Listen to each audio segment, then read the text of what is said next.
Buenos días, hoy es lunes 10 de julio de 2023.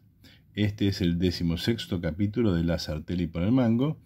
Recuerden que esta columna se publica todos los días lunes a las 9 de la mañana, que la pueden encontrar en Spotify, en mi fanpage Eduardo Sarteli en Facebook, en mi página web La Línea de Sombra, y sobre todo en el canal de YouTube de Razón y Revolución. Si se suscriben a este último canal, van a recibir la notificación inmediata cuando cada una de estas emisiones esté en el aire. Lo que estamos escuchando, calculo, no es un secreto para nadie, no estamos siendo muy originales ni intentamos sorprender a la audiencia con algo demasiado novedoso. Esto es la archiconocida Adiós Nonino de Astor Piazzolla. Como todos saben, está dedicada a su padre y trasunta algo que tiene que ver con esto que estamos viendo, con esto que estamos siguiendo, este asunto de lo que pudo ser y no fue, o lo que ya fue y no volverá. En este caso, una Argentina distinta de la que es hoy, eso que hemos llamado futuribles. El tema de hoy, entonces, está elegido en función de esta concordancia con lo que vamos a tratar, cierta melancolía y cierta tristeza por lo que ya se fue. Es, como ya habrán visto por allí, por alguna publicidad que hemos hecho, hoy vamos a hablar de algo que tiene un título extraño, No Manuela, las pymes como causa y consecuencia del pantano argentino. En la columna anterior iniciamos un balance de la formación del pantano en el que estamos metidos. Recuerden que para nosotros la Argentina está metida en un pantano económico y social del cual no puede salir, que se reproduce en un pantano político turbulento pero estancado y que no puede resolverse dentro de los marcos del sistema capitalista. Esa es nuestra hipótesis. Para verificar esas hipótesis y para poner en marcha estas ideas, nada mejor que tratar de observar quienes entendieron, vieron que eso era un problema, se anticiparon incluso a su formación y propusieron algunas ideas como para salir de allí. Empezamos por el padre de todos estos intentos, como suele decirse a veces, heterodoxos de pensar la vida social y política argentina, y por lo tanto arrancamos estudiando vida y obra de Alejandro Bunge y su vinculación con el programa peronista, en la idea de que es en la época del peronismo en que la Argentina entra en el pantano en que está metido hoy. Vamos a ver que buena parte de ese pantano tiene que ver con lo que podríamos denominar mundo pyme, es decir, el pantano productivo de la Argentina tiene que ver con una sociedad y una economía que no es capaz de salir al mundo y competir de igual a igual con el capital tal cual existe hoy. Es decir, estamos hablando de una sociedad que se estanca y se atrasa. Y vamos a señalar que no es precisamente subsidiando pymes como se sale adelante.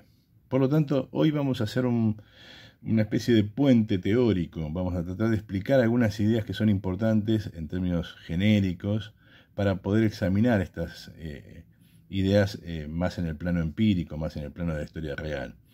Dicho de otra manera, para entender por qué es necesario y por qué muchos autores han pensado este problema de el mundo pyme como un límite y de la economía peronista como un límite, necesitamos entender por qué.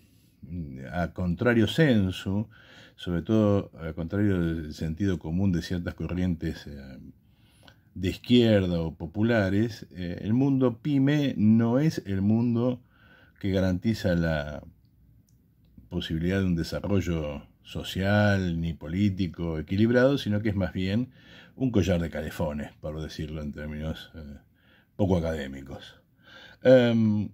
De modo tal que entonces hoy vamos a dedicarnos más que a cuestiones históricas a entender por qué es necesario superar la pyme. ¿Por qué cualquier propuesta que signifique subsidiemos a las pymes es no solo un mal negocio, sino una vuelta más de tuerca al pantano en el que estamos metidos. En sentido estricto, un derrochar fuerzas y energías inútilmente.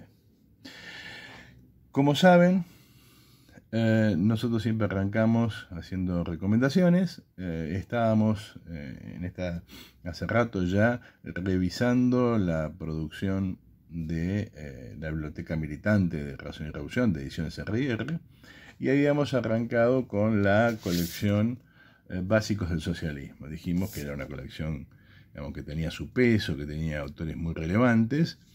Presentamos los primeros 3 y hoy vamos a presentar los 3 que siguen, porque la colección hasta ahora tiene solo 6 volúmenes. El número 4 es algo que yo recomiendo fervorosamente, tiene mi prólogo, y en el prólogo digo esto que voy a decir ahora. Nuestras recomendaciones son, por la naturaleza, hasta columnas muy breves. Una lectura higiénica, una lectura necesaria. Estamos hablando de Maximilien Rouvel, Karl Marx, ensayo de una biografía intelectual. Maximilien Rouvel es un francés famoso por ser uno de los grandes marxólogos, es decir, aquellos que examinan con mucho detalle la producción y el desarrollo de la obra marxiana, o sea, de Marx. De esa gente que se preocupa por saber exactamente qué dijo Marx. No solamente interpretando los textos, sino tratando de establecerlos. Es decir, establecer un texto quiere decir cuál es el texto real. Nosotros vamos a la librería y compramos los 3 tomos del Capital. ¿Cómo se construyeron los 3 tomos del Capital? ¿Qué historia tienen? ¿Cuáles de esos tomos tienen menores problemas a la hora de filiarlos con su padre? Es decir, cuáles son más de Marx que los otros, entendiendo esto porque Marx solo editó el tomo 1. Dejó muchos manuscritos y a la muerte de Marx, tomo 2 y tomo 3 fueron editados por Engels, igual que Teorías de la Plusvalía fueron editados por Kautsky, y otra gente editó otros textos. De manera tal de que un problema serio con Marx es establecer los textos, es decir, ¿cuál es el texto que escribió Marx? O por lo menos, ¿cuál es el texto que creemos que Marx escribió? Por eso Rouvel tiene, por ejemplo, una edición del Capital muy diferente de la que solemos manejar. Hay una edición del tomo 1 que Marx sigue con mucho detalle, que también tiene sus reediciones, que también tienen sus bemoles, o ediciones en otras lenguas. La edición francesa es particularmente importante. Y hay otros tomos y otras obras de Marx que no tienen, digamos, la misma facilidad a la hora de establecer paternidad, porque Marx los dejó o incompletos, o llenos de correcciones, o en un estado muy preliminar, o son escritos que incluso él no quiso publicar. Es el caso de la ideología alemana. De modo tal que el texto de la obra de Maximilien Rouvel y este texto en particular nos ayuda a entender que Marx no es un señor que se puso un día a hablar y no terminó hasta el día que se murió, y todas las cosas que dijo son perfectamente coherentes entre sí, y cada una de las cosas que escribió encajan perfectamente en una especie de idea única. No, como todo pensador, y sobre todo alguien que ha vivido a salto de mata, tiene sus idas y vueltas, sus contradicciones, sus textos contradictorios, sus formas difíciles de interpretar, a veces porque son difíciles y a veces porque están mal escritas, como cualquier persona. Por eso digo, leer este libro de Maximilien Rouvel es higiénico, ayuda a sacarse de la cabeza esa idea de que Marx era alguien que lo sabía todo. En algún momento vamos a hacer algunos especiales de la sartén y por el mango. Uno de esos va a estar dedicado seguramente a cómo leer a los clásicos, es decir, cómo se lee a un autor clásico. Lo que me gusta a mí enfatizar es que no hay que leerlos a la manera religiosa, es decir, tenemos acá un texto sagrado y cada palabra cuenta, y Dios nunca se contradice. En este sentido camina este libro de Maximilien Rouvel y toda su obra, y yo la recomiendo fervorosa y enfáticamente. El segundo es un texto importante, muy interesante, de un marxista dedicado sobre todo al plano de la economía, muy relevante, Paul Matic. Estamos hablando de Marx y Keynes, los límites de la economía mixta, un texto que examina precisamente esa relación, desde una óptica que tal vez no es la que más me gusta a mí, pero que siempre vale la pena revisar. Como se habrán dado cuenta por las veces que hemos hablado de esto, y algo que propongo desarrollar en ese especial llamado Cómo leer a los clásicos del marxismo, es que las lecturas de los clásicos, la lectura del marxismo tiene que ser una lectura abierta, crítica, desenfadada, una lectura no religiosa. No estamos hablando de santos que transcriben la palabra de Dios. Estamos hablando de gente que opina en un sentido, opina en el otro, a veces tiene mucho fundamento, a veces no tiene fundamento, a veces aporta, a veces no aporta, y estamos hablando de un corpus que está abierto a pensar y a discutir. Incluso, no solamente dentro del mismo, sino fuera del mismo. Es decir, hay mucha otra gente que ha sido tan o más inteligente y que ha escrito cosas tan o más importantes que los marxistas, y por lo tanto debemos alentar una lectura no religiosa, no prejuiciosa.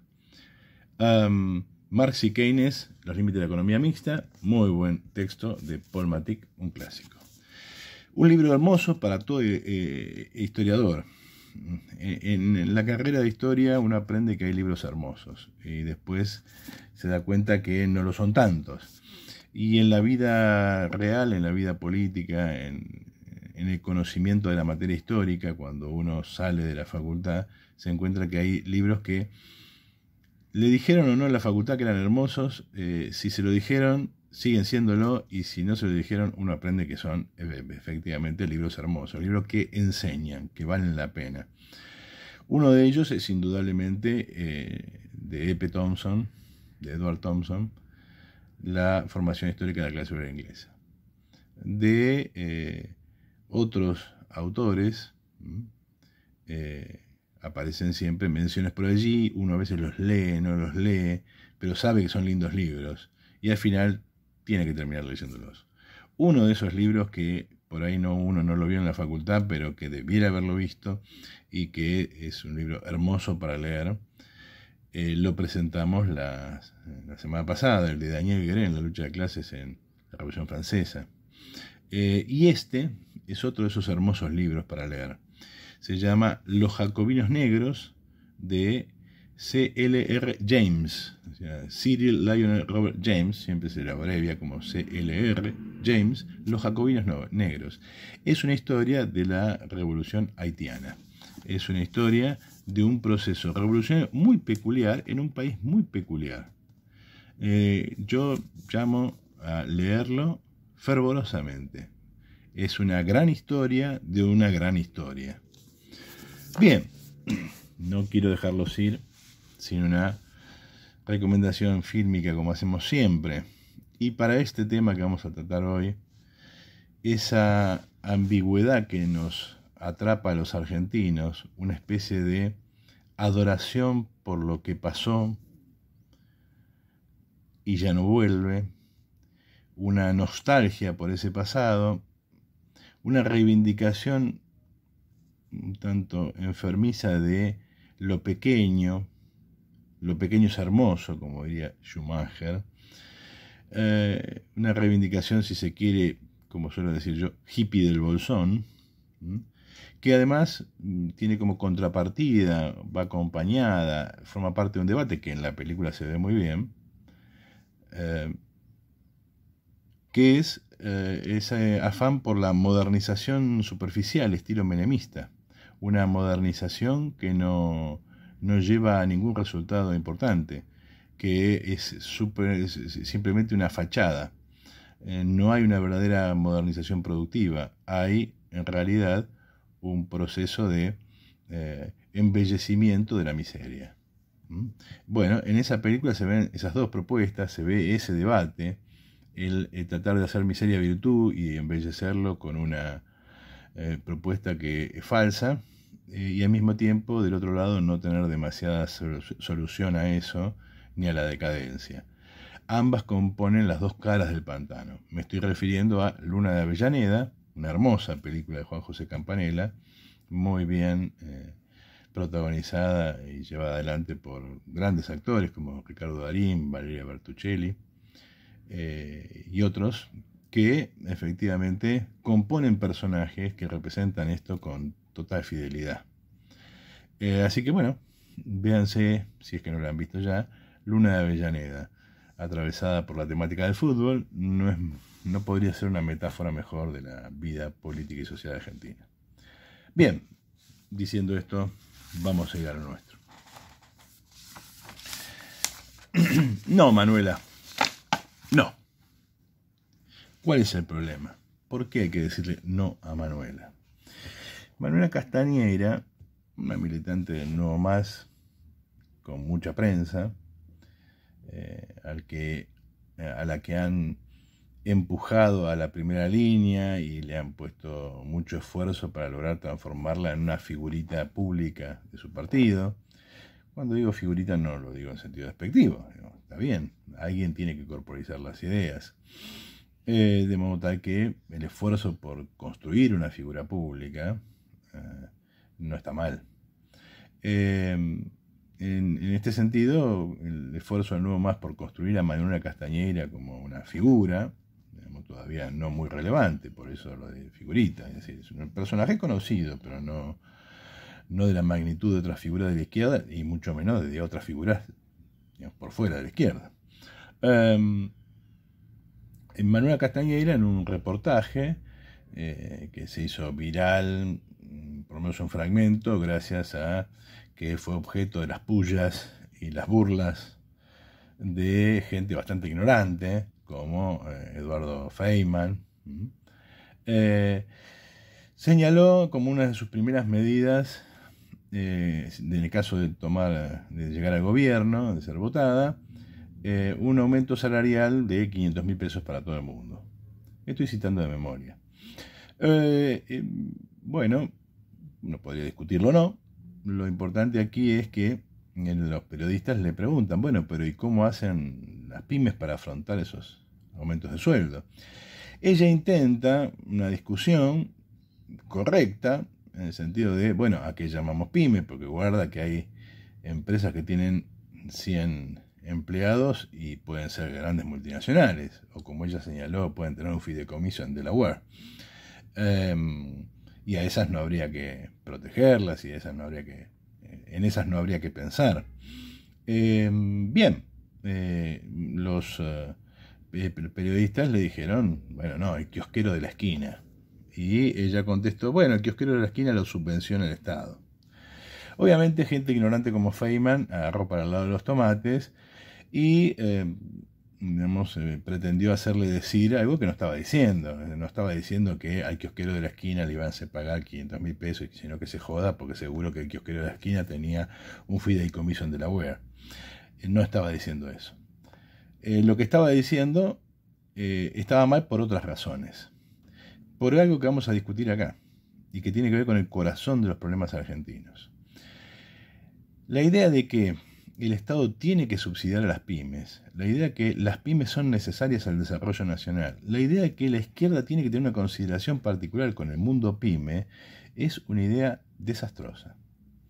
Es simplemente tirar la riqueza de los argentinos a un barril sin fondo inútil.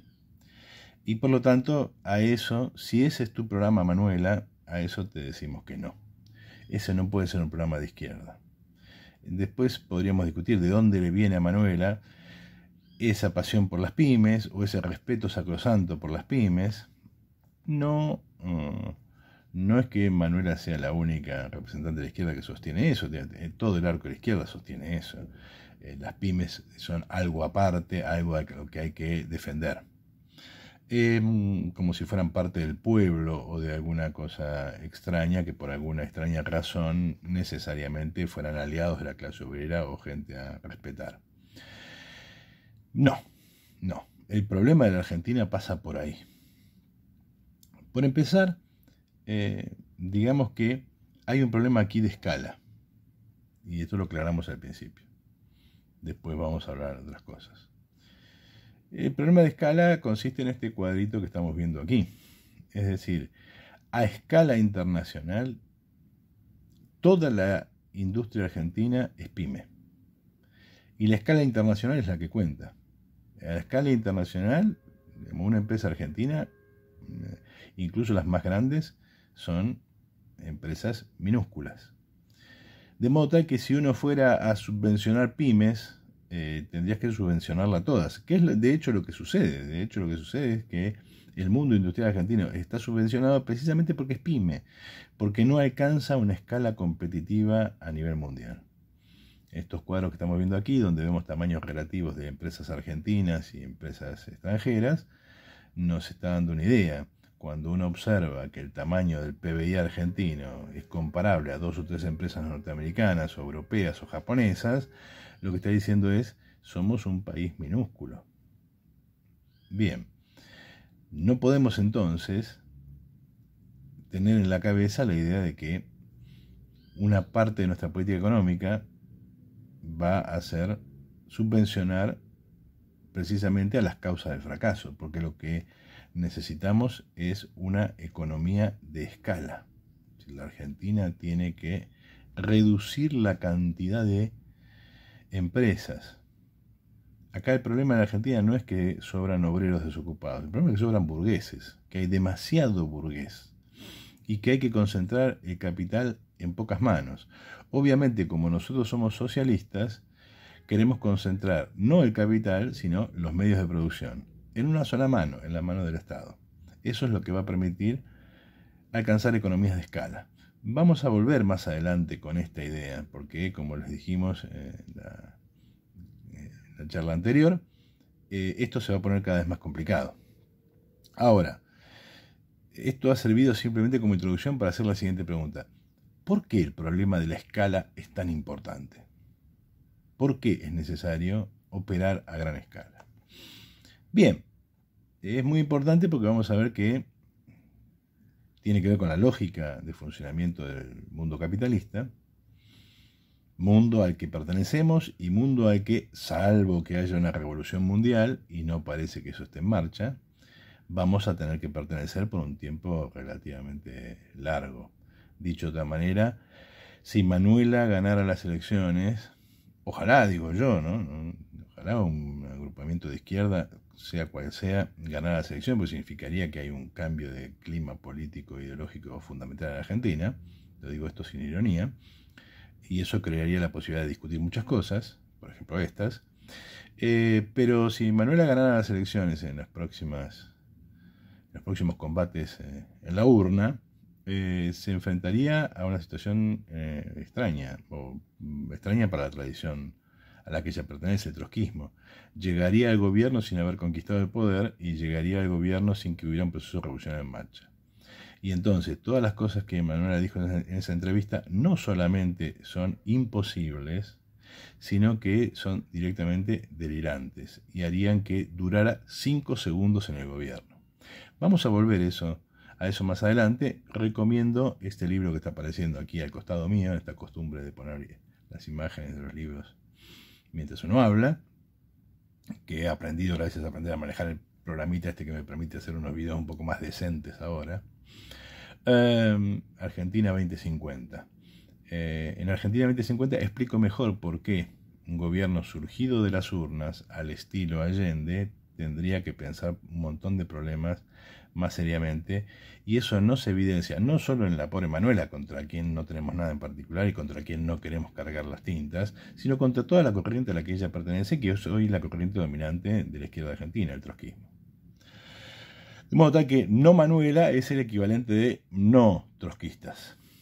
Las pymes como causa y consecuencia del pantano argentino por su evidente incapacidad para competir, por su evidente incapacidad para alcanzar una escala productiva adecuada. Y entonces la pregunta es, ¿por qué el tema de la escala es un problema? Bien, la semana que viene vamos a hablar de alguien que se preocupó por este tema, por cómo alcanzar economías de escala. Vamos a ver qué significa eso en la historia de la industria argentina. La semana que viene entonces vamos a hablar del famoso Plan Pinedo, un plan que no se aplicó nunca y sin embargo funcionó. Vamos a hablar de eso la semana que viene, pero la semana que viene entonces vamos a necesitar ya saber por qué el problema de la escala es importante. Y entonces volvamos a esta pregunta, ¿por qué la escala es importante? Vamos al comienzo. Acá estamos viendo la carita de un señor, que se llama. Y cuando decimos comienzo, decimos básicamente Adam Smith. Adam Smith ha pasado a la historia, sobre todo en los manuales de economía y en particular aquellos que tienen una perspectiva liberal, como el padre del liberalismo. En realidad, Adam Smith es bastante más que el padre del liberalismo. Es un pensador bastante más complejo, preocupado por las formas de la vida social. Adam Smith es un filósofo moral, está preocupado por cosas tales como la felicidad humana. Y él se pregunta en un texto que en general, sobre todo los liberales, tienden a ignorar, que se llama Teoría de los Sentimientos Morales, que no es precisamente conocido por el gran público, se pregunta qué es lo que hace que los seres humanos sean felices. Y en lugar de ir a preguntarle a un cura, lo que hace es entender que la felicidad humana es básicamente la posibilidad de disfrutar del desarrollo de las potencias humanas.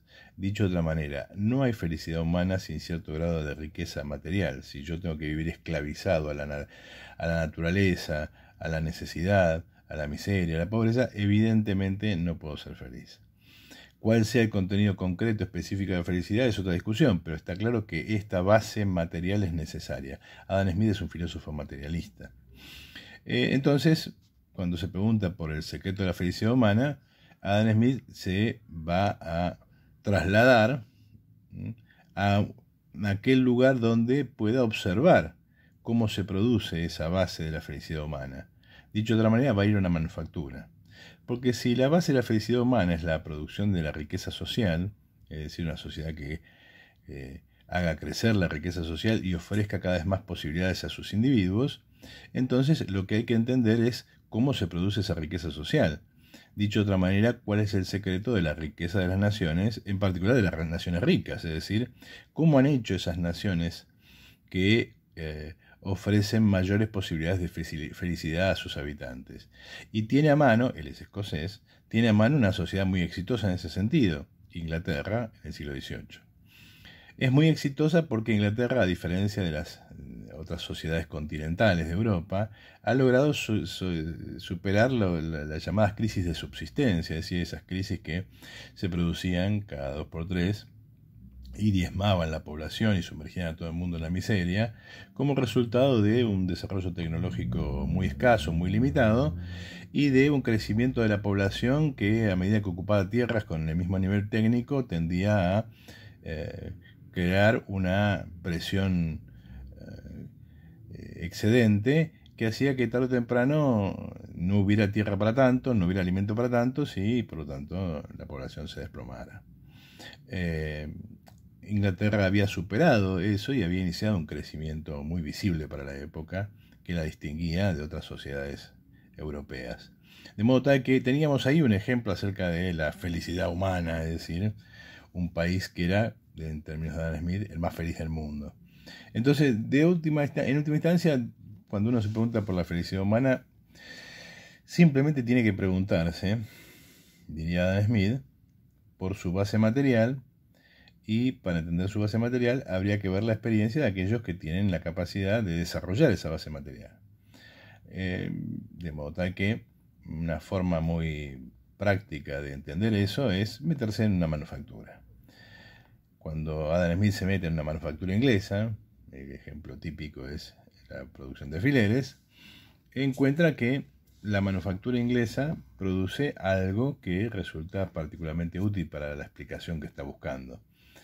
En la manufactura inglesa el trabajo se divide, hay una división del trabajo. Y esa división del trabajo hace el trabajo más eficiente y más productivo. ¿Por qué? Porque se gasta menos esfuerzo en producir cada cosa. Si uno tiene que fabricar solo un alfiler, tiene que estirar un alambre, limarle una punta para hacer la parte filosa y achatar la otra punta para hacer la cabeza. De modo tal que así queda conformado un alfiler. Obviamente si uno tiene que hacer todas las tareas, tiene que utilizar varias herramientas, tiene que cambiar de posiciones varias veces, tiene que hacer varias manipulaciones al mismo objeto. Todo eso implica pérdida de tiempo. ¿Por qué? Porque si una sola persona simplemente corta, siempre hace el mismo movimiento con la misma herramienta. Otra persona afila la punta, lo mismo, hace el mismo movimiento con la misma herramienta, y otra persona hace la cabeza. Idem. Conclusión, el mismo alfiler ha sido producido más rápido, con menos gasto de energía, o lo que es lo mismo, con más productividad. Este aumento de la productividad del trabajo humano que permite la división del trabajo es lo que hace que las cosas valgan cada vez menos. Dicho de otra manera, que el trabajo humano se reparta en cada vez más bienes y por lo tanto aumente la riqueza. Hay una masa mayor de riqueza porque en cada producto se gasta menos trabajo humano. Este es el secreto, dice Adam Smith.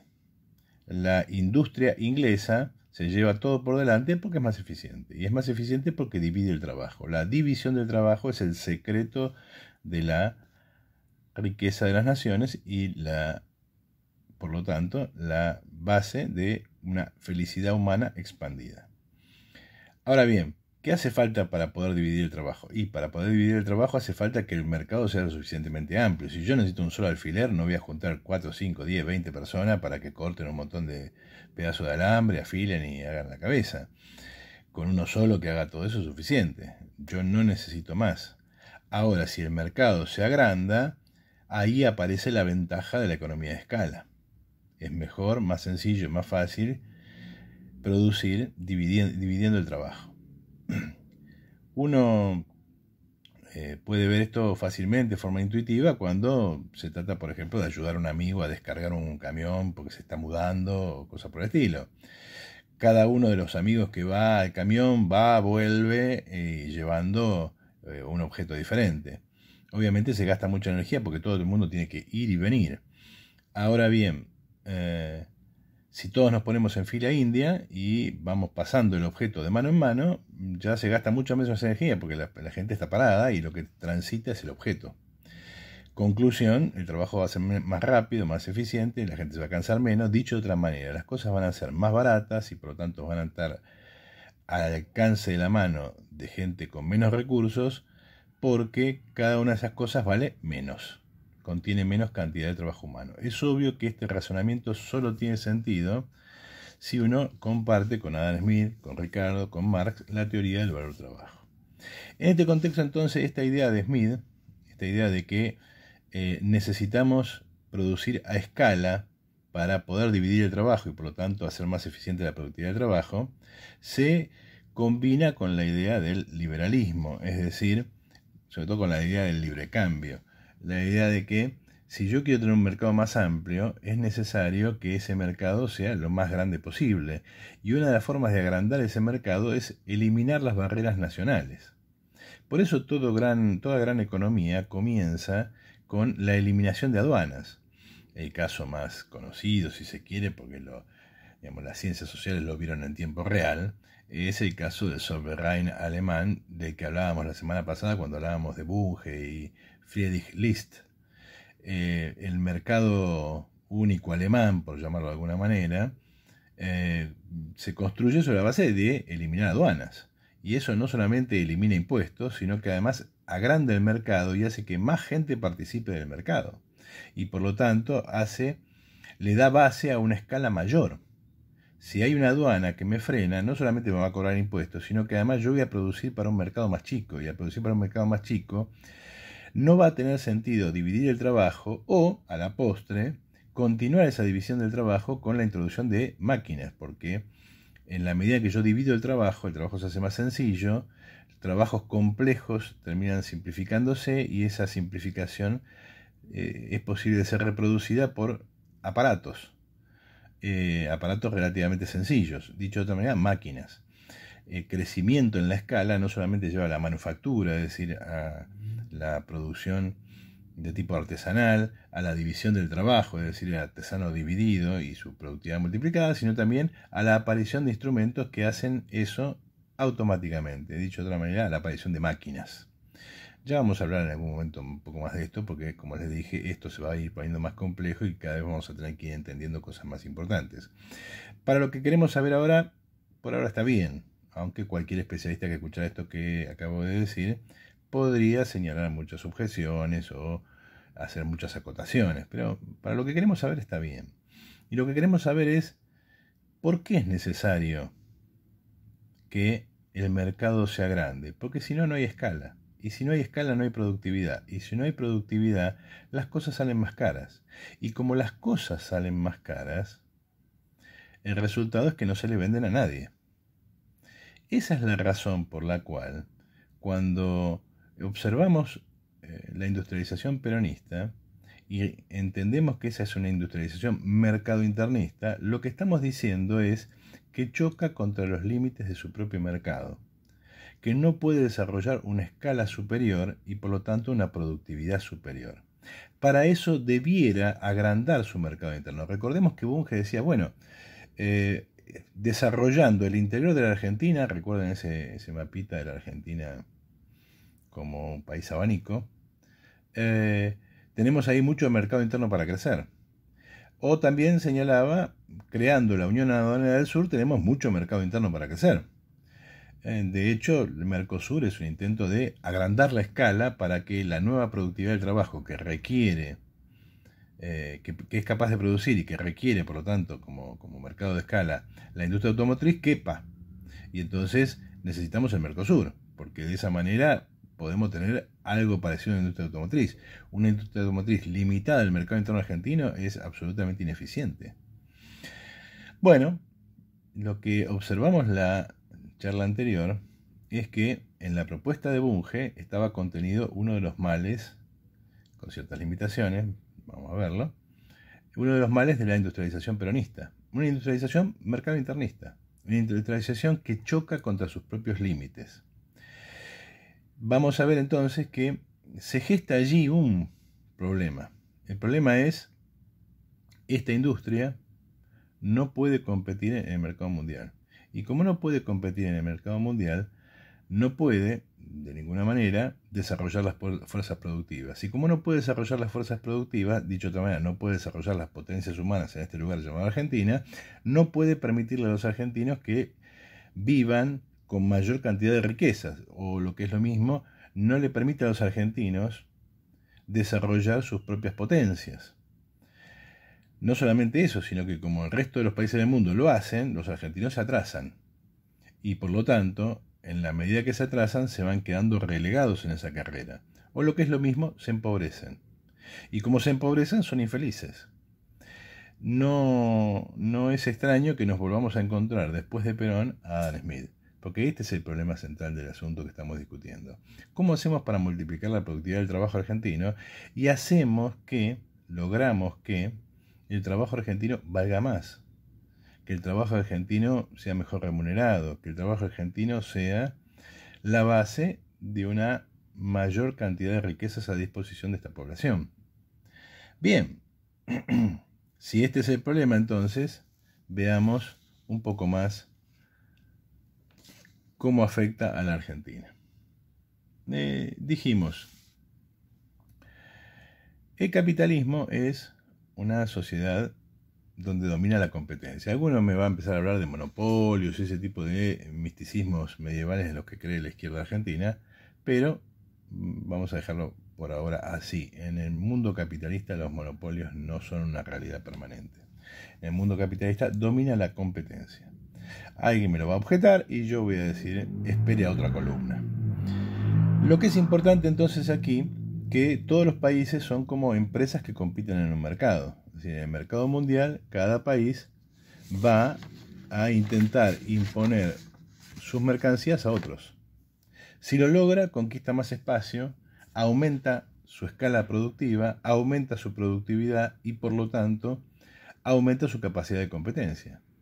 Produce más bienes al servicio de su propia población, que por lo tanto es más rica y por lo tanto tiene mayores probabilidades de ser feliz.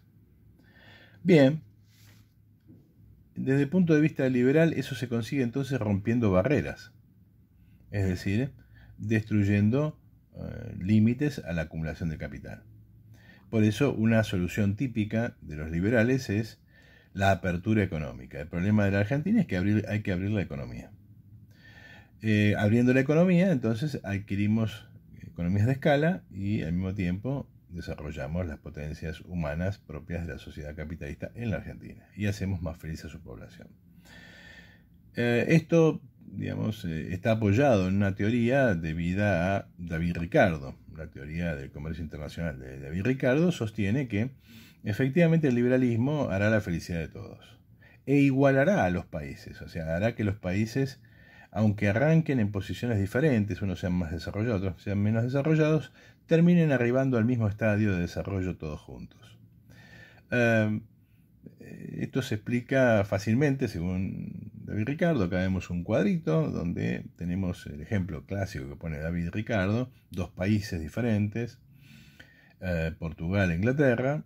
Al principio Portugal, no se sabe por qué David Ricardo hace esta elección, al principio Portugal produce más eficientemente en términos absolutos que Inglaterra vino y algodón, y el resultado es que luego de una serie de intercambios ambos países van a terminar especializándose en aquello que corresponde a su ventaja relativa, es decir, a lo que relativamente producen mejor que el otro. No a la ventaja absoluta de cada bien, sino a la ventaja relativa en relación al otro. No nos interesa entrar mucho en detalle en esto, porque eso nos llevaría a explicar la teoría cuantitativa de la moneda, que es lo que le permite a Ricardo justificar esta conclusión. Es decir, tras una serie de intercambios, Inglaterra y Portugal van a tener el mismo grado de desarrollo y el mismo grado de felicidad, especializándose cada uno en lo que mejor sabe hacer, relativamente. Lo que es importante ahora, vamos a discutir esta idea en otro momento, esto es largo y se complica, como ya dijimos, vamos a volver sobre esto cuando hablemos de la teoría de dependencia, por ejemplo, o de Aldo Ferrer. Lo que es importante ahora es que empírica y teóricamente, pero sobre todo empíricamente, esta tesis es falsa. El mercado mundial capitalista es un mercado vertical, es un mercado jerárquico. Hay grandes y hay chicos, y por lo general los chicos siguen siendo chicos y los grandes son cada vez más grandes. Un ejemplo fácil de ver es que en 1900 y monedas, o a fines del siglo XIX incluso, los principales países del mundo eran Inglaterra, Estados Unidos, Alemania, Japón, Francia. Los principales países del mundo hoy son Inglaterra, Alemania, Francia, Japón, Estados Unidos. Alguien me dirá, bueno, en principio se colaron varios. Se coló China, por ejemplo. Podríamos pensar que tal vez se coló Corea del Sur, o se está colando la India. Puede ser. Pero ¿eso qué significa? Significa que normalmente o en general el sistema capitalista es un sistema relativamente fijo, es decir, las relaciones entre los países se reproducen y se amplían en un sentido inverso al pronosticado por David Ricardo, es decir, se reproducen ampliando las distancias, ampliando las diferencias, no reduciéndolas. Y entonces lo que quedaría por explicar es por qué algunos países logran saltar esas diferencias, esas brechas y ubicarse más arriba. Para eso habría que pensar en lo que yo llamo, y eso nos va a llevar mucho tiempo más, y no lo vamos a hacer ahora, pero que lo podemos insinuar, mecanismos de compensación. Es decir, uno es un país atrasado y por lo tanto en la competencia libre va a perder, pero hay momentos y procesos que de alguna manera me permiten saltar etapas, hacer trampa. Mecanismos que compensan mi atraso relativo. Por empezar, los momentos en los cuales el mercado mundial se fractura normalmente sirven para que los países más atrasados peguen saltos. No es casualidad que la industrialización sustitutiva de importaciones en América Latina se desarrolle a partir de los años 20 del siglo XX y crezca en un mercado mundial que tiende a cerrarse y que recién se va a volver a abrir después de la Segunda Guerra Mundial. Entonces, en esos momentos, en el momento en que el mercado mundial se clausura, de alguna manera, en el momento en que el lobo se va, las ovejas salen y bailan, o los chanchitos salen y bailan, porque el lobo no está. Pero también hay otros mecanismos más permanentes o estructurales, o a veces coyunturales, que permiten que un país reciba beneficios que le permitan relanzar la escala de su acumulación sin sin tener condiciones previas. Por empezar, una gran trampa, un gran mecanismo de compensación es una mano de obra abundante y barata. Y cuando hablamos de China y la India, hablamos de eso en un sentido exponencial. Un país con mano de obra abundante y barata es un país que puede competir en esos rubros, empieza produciendo cosas que necesitan mucha mano de obra y por lo tanto donde esa baratura de la mano de obra le suma mucho, y después va adquiriendo, haciendo crecer su mercado interno y adquiriendo una complejidad cada vez mayor e incluso logrando porciones de mercado mundial a través de la exportación de esos productos baratos. Otro mecanismo de compensación es la geopolítica. Hay países que están ubicados en situaciones muy especiales y que por lo tanto son ayudados por el imperialismo. Por ejemplo, Corea del Sur no se entendería si no fuera así. Corea del Sur es probablemente la antítesis de lo que los trotskistas creen. Uno podría definir con Trotsky tranquilamente a Corea del Sur como un país semicolonial y dependiente, o incluso directamente colonial y dependiente, y por lo tanto condenado al atraso permanente. Pero sin embargo, el imperialismo norteamericano ha invertido en ayuda externa en Corea del Sur más que en cualquier otro país en la historia. Por lo tanto, se da el caso raro de que un país semicolonial y dependiente se beneficia de la relación con el imperialismo en vez de perjudicarse. Se beneficia hasta tal punto que es capaz de lograr un desarrollo descomunal en muy poco tiempo y ubicarse entre las primeras economías del mundo. Ese país además tiene otras ventajas, por ejemplo, el hecho de que ha tenido un mercado interno que ha crecido rápido, con mano de obra muy barata, gracias a una dictadura sangrienta. Recomiendo otra vez leer Argentina 2050, donde examinamos el caso de Corea del Sur. Pero bueno, ahí la ventaja geopolítica jugó claramente, porque el problema para los yanquis ahí no era tanto si se desarrollaba o no el capitalismo, cosas por el estilo, sino que no crezca, que no se expanda el comunismo. Había que poner un tapón contra el comunismo. En el mismo sentido se puede entender la ayuda norteamericana a Japón o a Alemania. Es decir, hay fenómenos geopolíticos que actúan como compensación. Por lo general, tener rentas y tener otras rentas son mecanismos de compensación importantes. Por ejemplo, yo soy un capitalismo muy débil, casi ni desarrollo capitalista tengo, pero hay algo que obliga al capital a venir a radicarse a donde yo estoy. Y eso tiene que ver con las economías que producen renta. ¿Qué quiero decir? El capital se desarrolla allí donde tiene mejores condiciones para hacerlo, donde puede acumular más rápido, con más eficiencia y ganar mercados. Ahora bien, por esa razón suele no ir a lugares donde esas condiciones no están dadas, ¿no?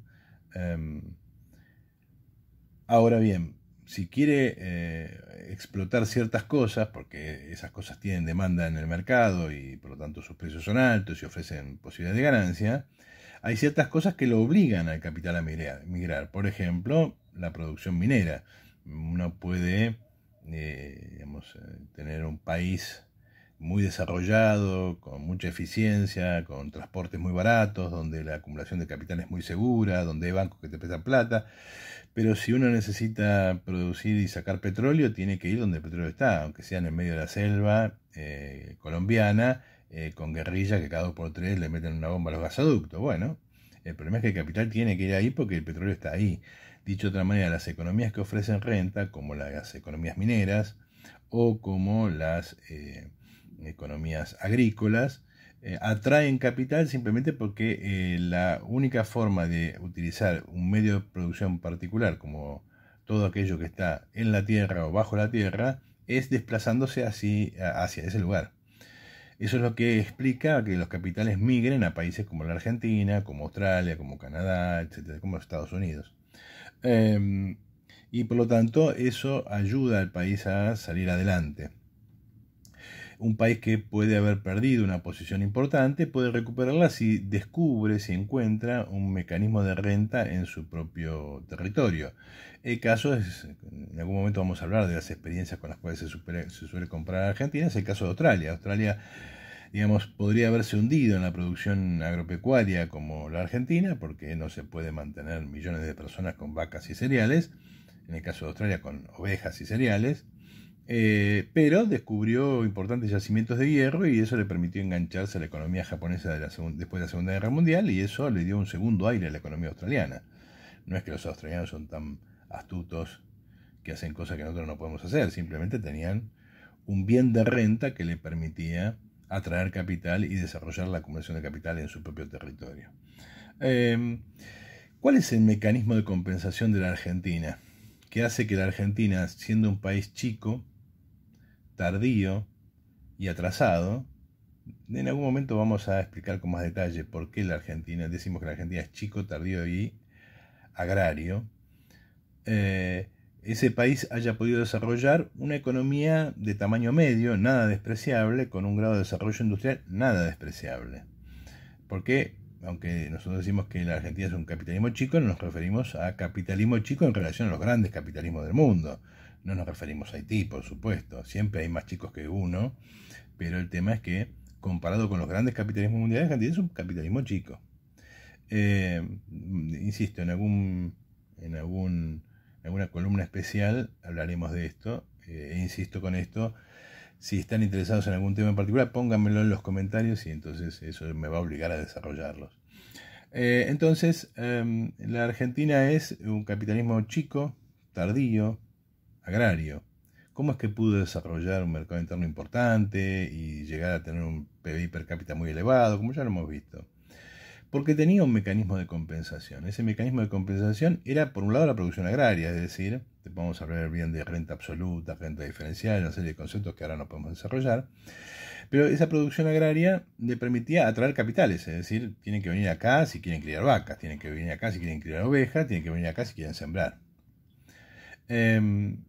Pero además, la Argentina tiene una segunda ventaja que hace que ese capital no solamente venga, sino que acá produzca más de lo que se espera. Esto lo digo así sencillamente, en algún momento hablaremos con más detalle de la renta diferencial, Ricardo, y un montón de debates que hay dando vuelta. Y por qué eso es tan importante para la historia argentina. Si no, pueden ver la clase número 1 de Historia Argentina 3B. Acá les pongo el link para que vayan a verlo y ahí van a encontrar una explicación más detallada de esto. Entonces decía, la Argentina encuentra en su carácter agrario y en el hecho de que tiene las mejores tierras una base de ingresos muy elevado que le permite expandir enormemente su mercado interno y dar pie a escalas productivas que en otros países latinoamericanos son imposibles. Ahora bien, eso tiene un límite. Y como ya vimos, ese límite se alcanza en torno a los años 50.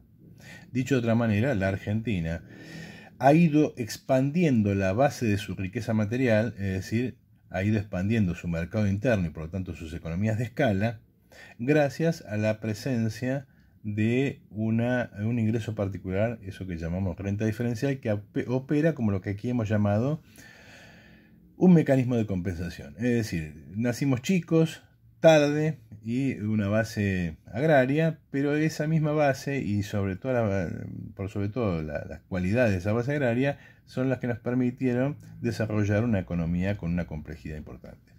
No se vayan a creer que esto lo invertí yo, ni lo inventaron algunos de los que defienden esta idea hoy, ¿no? Esto es un viejo texto de Ernesto Laclau de los años 60.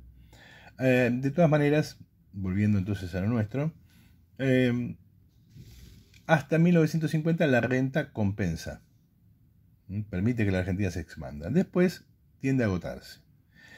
Y ese agotamiento hace que entremos en una situación compleja, es decir, la economía argentina, después vamos a hablar de esto con más detalle, empieza a chocar contra su tamaño de escala y necesita encontrar un camino hacia afuera.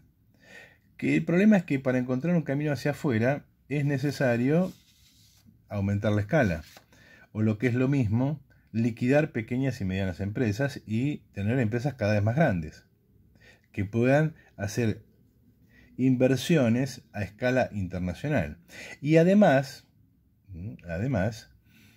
hay que invertir en inversiones a escala internacional, es decir, a muy gran volumen, pero además hay que invertir con salarios que sean competitivos. Y en el mundo capitalista, salarios competitivos son salarios bajos.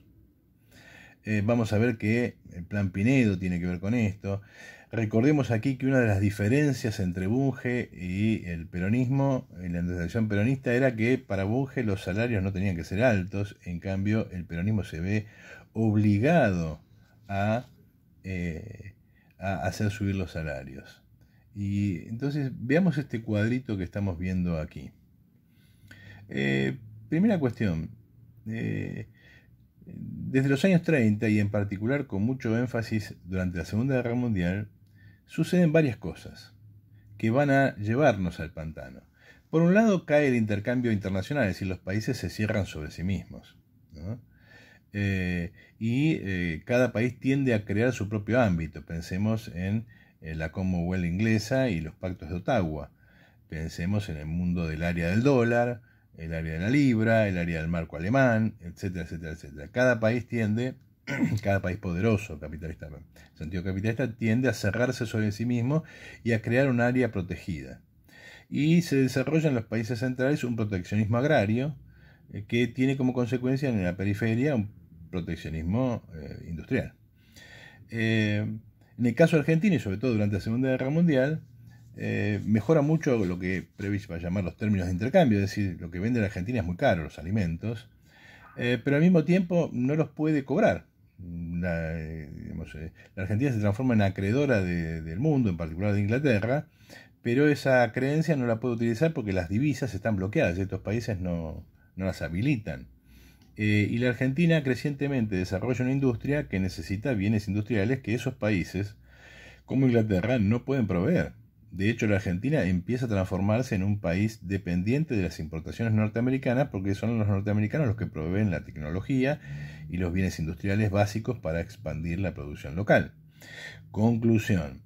Le he vendido mucho grano a alguien que me paga en libras, me las tiene congeladas y además esas libras no las puedo usar para pagar a los bienes que necesito importar, porque los que necesito importar tienen que pagarse en dólares. Un problema. Si esto le suena algo así como a dólares, yuanes y cosas por el estilo, es más o menos lo mismo. Estamos en el mismo problema siempre. Este cierre del mercado interno, esta tendencia a cerrarse sobre el mercado interno, crea una gran industria en Argentina, o sea, gran en el sentido de extensa. Crece el PBI manufacturero, acá vemos un cuadrito muy, muy evidente de ese crecimiento, con un atraso tecnológico muy fuerte, porque no se puede importar, y aun cuando se pudiera importar, porque termina la guerra y podemos importar, porque la economía de guerra deja paso a una recomposición de la economía normal, no hay con qué pagarlo. Paradójicamente, estamos, como diría Mujica, embuchados en libras, pero precisamos dólares, y eso no se puede pagar. Ese atraso tecnológico hace que mucha población viva de una industria muy atrasada. Es decir, así como crecen pequeñas y medianas industrias, sobre todo a escala mundial, pero a escala local también hay mucha gente que vive de eso, es un enorme proletariado industrial. Y entonces acá volvamos a este cuadro. ¿Qué vemos a la salida de la Segunda Guerra Mundial? Vemos este cuadro de fuerzas.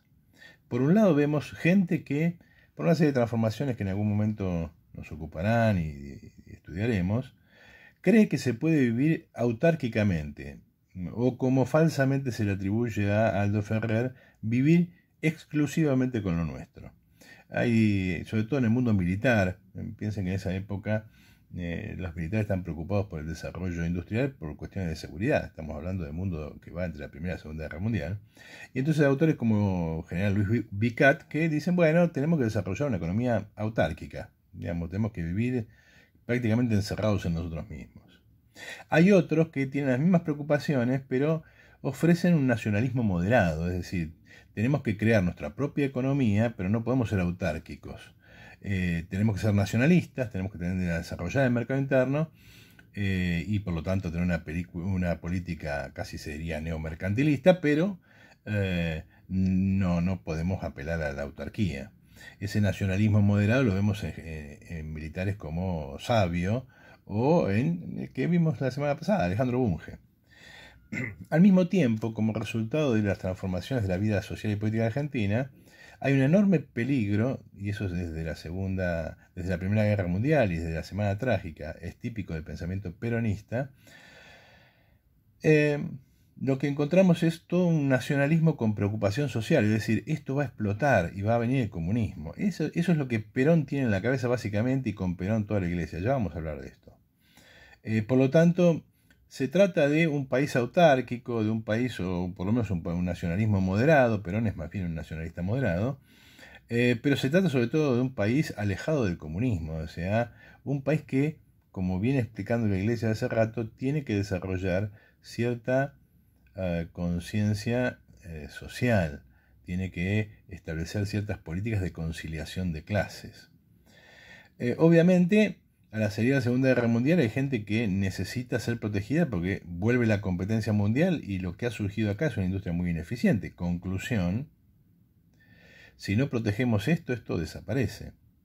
Obviamente, quienes más están interesados en esa protección generalizada, proteger todo y de cualquier manera, es la propia clase obrera. Hay algunos que están de acuerdo con esa protección, pero no para todos, sobre todo los sectores más poderosos de la industria, en particular la UIA.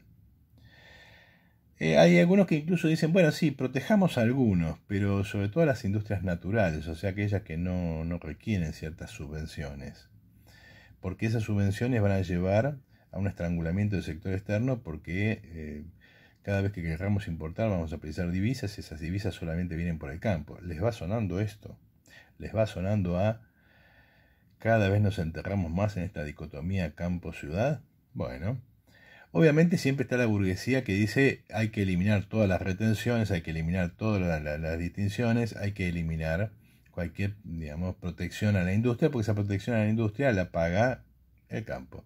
¿Quién es la fracción que defiende esta política ultraliberal? El campo.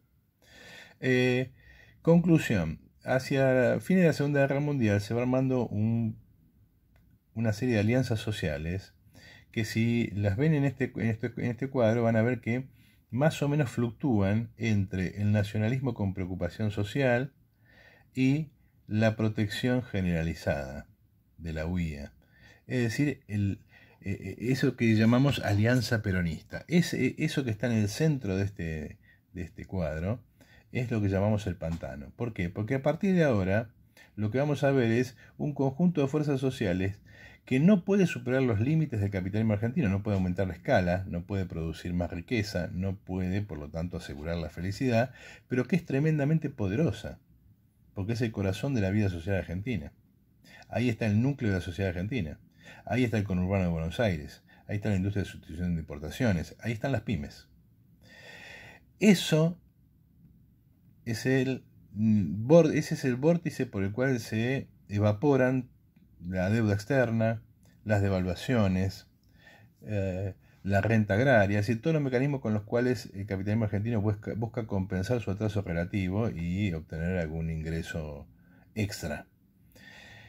Obviamente, como todos esos recursos se invierten allí, eso no da resultado, y como eso no da resultado, es pan para hoy, hambre para la mañana. O lo que es lo mismo, un pantano. No hay posibilidad de desarmar eso, porque las fuerzas que resisten, no solamente en el campo de la clase obrera, sino sobre todo en el campo de la burguesía, son muy poderosas. Y la Argentina entonces está condenada a repetir este ciclo de modernización superficial, estilo de, bueno, cerremos el club, pongamos un casino, o nostalgia de buenos tiempos pasados, aquella época en la que hacíamos fiestas y venía mucha gente y éramos todos felices. Ese pantano, que tiene que ver con un montón de cosas que se supone que hay que hacer y que si se hacen van a dar resultado, pero no se hacen. Ya vamos a hablar de cómo la desregulación del mercado de trabajo en Argentina ya existe y sin embargo la Argentina no ha despegado industrialmente. Ese pantano no se puede desarmar y al mismo tiempo nos hundimos cada vez más. Conclusión. Cuando Manuela dice vamos a subsidiar a las pymes, por empezar lo que está diciendo es va a tener que subsidiar a toda la economía argentina. Segundo, no va a tener con qué subsidiarla. Tercero, si no se elabora una política positiva, industrial, que tienda al desarrollo de las fuerzas productivas, o sea, que alcance gran escala, que sea capaz de penetrar en el mercado mundial, que rompa el techo del mercado interno, no va a haber felicidad en Argentina, porque simplemente va a haber reparto de la miseria. Esa es, si se quiere, la gran crítica que nosotros hacemos a la izquierda, que carece de un plan de desarrollo del país. No sabría qué hacer, y duraría 5 segundos en el gobierno. ¿Qué haríamos nosotros, vía socialista, con las pymes? Un acuerdo, obviamente no se las puede cerrar así de la noche a la mañana por una razón sencilla. De ellas vive mucha gente, y además pyme en la Argentina es prácticamente toda empresa. A escala mundial, la Argentina es una pyme. Por lo tanto, digamos, desarmar las pymes de la noche a la mañana sería medio como un disparate, digamos, sin tener nada que la cambie. Lo que hay que hacer es aumentar la escala de producción progresivamente. Primero con empresas puramente estatales, que arranquen a gran escala. Pero con el mundo pyme lo que hay que hacer son empresas mixtas, acuerdos entre el Estado y los privados. Aquellos que quieran, los que no quieran, que se las arreglen y después no pidan subsidio. O sea, si se las dan de capitalistas, bánquensela como capitalistas, no vengan a pedirle plata al Estado. Y las que quieran formar empresas mixtas, grandes empresas mixtas, de diferentes formas productivas, por ejemplo, grandes empresas mixtas de fabricación de zapatos.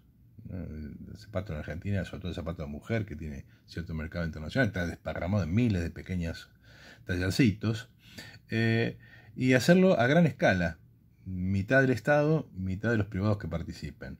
Esa empresa mixta le permitiría al Estado hacerse cargo de una parte de la riqueza social importante, y a los capitales, pequeños capitales y medianos capitales que quieran acceder a esta forma, de alguna manera, a pesar de ceder buena parte de su propiedad, de alguna manera sobrevivir en un contexto en el cual digamos, no hay otra salida, salvo que querramos seguir en el pantano.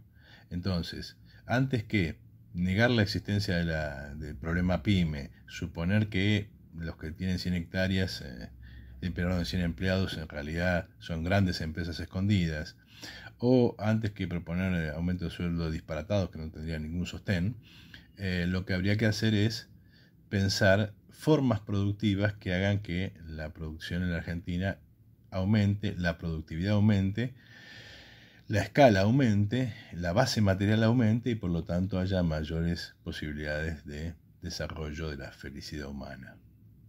Y diciendo esto, entonces volvemos al queridísimo Astor, y a su nonino, esperando que algún día dejemos de pensar en nuestros abuelos y podamos pensar en nuestros nietos. Hasta la próxima.